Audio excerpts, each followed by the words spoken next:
السلام عليكم ورحمة الله وبركاته، متابعيني الغاليين. يا رب تكونوا بخير دايما.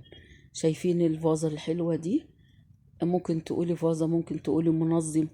اقول لكم انا عملتها من ايه. بس شايفين الجمال؟ شايفين؟ وده حطيت فيها كده الورد الستان ده اللي انا عاملاه. كل حاجة من منتجات ايدينا، وحاجات بسيطة جدا وما كلفتناش كتير زي ما هنشتريها. عندي علبة الكريم الشعر ديت خلصت، بدل ما هرميها اجيبها. اعمل ايه بقى؟ اعملها فازة او منظم. هتلاقي لها استخدامات كتير. طبعا انا شلت من عليها الورقة المطبوعة دي، الملزوقة. وجبت كده، أنا عندي خيط المكرمية الرفيع ده. بس انا هنصحكم انه لو هتعملوا فازة ولا حاجة اعملوا بالخيط التخين.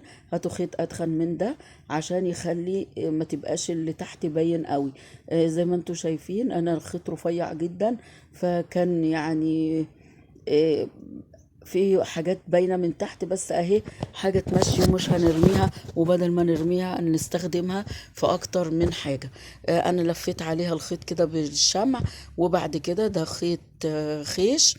جبت 3 كده لزقتهم من بحتة سولوتيب عشان اعرف اضفرهم.